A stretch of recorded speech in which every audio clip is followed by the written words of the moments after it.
Hello viewers, অচিতদার free coaching চ্যানেলে তোমাদের সকলকে স্বাগত জানাই। আজকের এই ভিডিওটিতে তোমরা যারা ক্যালকাটা ইউনিভার্সিটিতে বিএ হিস্ট্রি অনার্সে 5th সেমিস্টারে পড়ছো, তোমাদের যে ডিএসসি B1 পেপারটি রয়েছে চীনের ইতিহাস, এই পেপারটির যে সাজেশন 2025-এর, সেই সাজেশন নিয়ে আলোচনা করবো এই ভিডিওটিতে। এবং সাজেশনে উল্লেখিত সমস্ত প্রশ্নের উত্তর একের পর এক ভিডিও ক্লাসের ভিতর দিয়ে আমি চ্যানেলে আপলোড করবো তোমাদের সামনে। তাই তোমরা অবশ্যই চ্যানেলকে সাবস্ক্রাইব করে চ্যানেলের পাশে থাকবে। তো দেখো, প্রথমে তোমাদের 5 নম্বরের টিকা প্রশ্নের উত্তর লিখতে হবে। 3টি প্রশ্নের উত্তর লিখতে হবে। এখানে 6টি প্রশ্ন আসবে। আমি এটা তোমাদের বোঝার জন্য গ্রুপ এ হিসেবে উল্লেখ করেছি। তো দেখো, যে প্রশ্নগুলো টিকা হিসাবে তোমরা করবে এই চীনের পেপার থেকে, প্রথম প্রশ্ন কনফুসীয়বাদ সম্পর্কে টিকা লেখো। 2 নজরানা পদ্ধতি বলতে কি বোঝো। 3 চীনের চুক্তি ব্যবস্থা সম্পর্কে টিকা লেখো। 4 নয়া গণতন্ত্রের বৈশিষ্ট্য সংক্ষেপে লেখো। 5 চীনের মুক্তদার নীতির উৎপত্তি কিভাবে হয়েছিল। 6 চৌঠা মে আন্দোলনের তাৎপর্য ব্যাখ্যা করো। 7 চীনের মুসলিম বিদ্রোহ সম্পর্কে টিকা লেখো। 8 চীনের কেন্দ্রিকতা বলতে কি বোঝো। 9 বক্সার প্রোটোকল কি।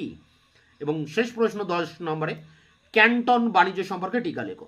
এখানে দেখো, মাত্র 10টি প্রশ্ন তোমাদের সামনে রেখেছি 5 নম্বরে টিকা প্রশ্ন হিসেবে। এছাড়াও তোমরা এক্সট্রা আরও 3টি প্রশ্ন দেখতে পারো। দেখো, প্রথম প্রশ্ন ইয়ে নান গণতন্ত্র, পরেরটি 100 দিবসের সংস্কার, এবং শেষ প্রশ্ন চীনে 1898 সালের সংস্কারে কাং ইউ ওয়ের ভূমিকা কী ছিল।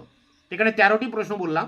এই 13টি প্রশ্নের প্রতিটা প্রশ্নের উত্তর আমার চ্যানেলে তোমরা একের পর এক পেয়ে যাবে। 10 নম্বরের প্রশ্ন একটাই লিখতে হবে, 2টি প্রশ্ন আসবে। এবং এখানে আমি গ্রুপ বি হিসেবে এই 10 নম্বরের পার্টটা আলোচনা করছি। প্রথম প্রশ্ন ক্যান্টন বাণিজ্য প্রথার উপর একটি প্রবন্ধ লেখো।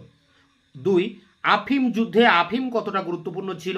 এই ব্যবসা বন্ধ করার জন্য কমিশনার লিন শেশুর ভূমিকা, বা এই যে লিন শেশুর ভূমিকা, এটাই আলাদা করে 10এও দিতে পারে। পরেরটি দেখো, 1911 সালের গণপ্রজাতান্ত্রিক বিপ্লবে সান ইয়াতসেনের ভূমিকা। পরেরটি তাইপিং বিদ্রোহের প্রকৃতি আলোচনা করো। এখানে মাত্র 4টি প্রশ্ন এখানে বললাম। এই 4টির মধ্যে তোমরা একটা অবশ্যই 10 নম্বরে কমন পেয়ে যাবে। এরপরে দেখো, 20 নম্বরের প্রশ্ন আলোচনা করছি। 20 নম্বরের প্রশ্ন 2টি প্রশ্নের উত্তর লিখতে হবে। তার জন্য 4টি প্রশ্ন পরীক্ষায় আসবে। এবং এই 4টি প্রশ্ন কমন পেতে তোমরা এখানে 5টি প্রশ্ন অবশ্যই ভালো করে দেখে যাবে। আশা করি এর ভিতর থেকে কমন পাবে। প্রথম প্রশ্ন চীনের বক্সার বিদ্রোহের পটভূমি ও ফলাফল আলোচনা করো। 2 তুং চি পুনঃপ্রতিষ্ঠা কি প্রকৃত অর্থে রাজতন্ত্রের পুনঃপ্রতিষ্ঠা ছিল। 3 প্রাক আধুনিক চীনা রাষ্ট্রকে কি একটি জেন্ট্রি রাষ্ট্র বলা যায়। 4 চিয়াং কাই শেকের নেতৃত্বাধীন নানকিং সরকারের কার্যাবলী আলোচনা করো। পরেরটি দেখো, চীনের কমিউনিস্ট পার্টির প্রতিষ্ঠার পটভূমি বা প্রেক্ষাপট লেখো। চীনে কমিউনিস্ট পার্টির সাফল্যে মাও সেতুং এর ভূমিকা কী। তো এই 5টি প্রশ্ন খুবই ইম্পর্টেন্ট প্রশ্ন। এছাড়া দেখো, এক্সট্রা তোমরা আরও 2-3টি প্রশ্ন এখানে দেখে যেতে পারো।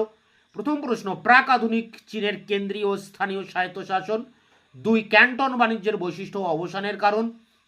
এবং 3 প্রথম আফিম যুদ্ধের কারণ ও ফলাফল। তো এখানে দেখো, যে এক্সট্রা প্রশ্ন হিসেবে 2টি প্রশ্ন দিয়েছি, সে ক্যান্টন বাণিজ্য এবং প্রথম আফিম যুদ্ধ। এগুলো তোমরা 10 নম্বরেও করছো। 10 নম্বরের সাজেশনে প্রথম এই 2টি প্রশ্নই দেওয়া আছে। এই 2টি তোমাদের আবার 20তেও আসতে পারে।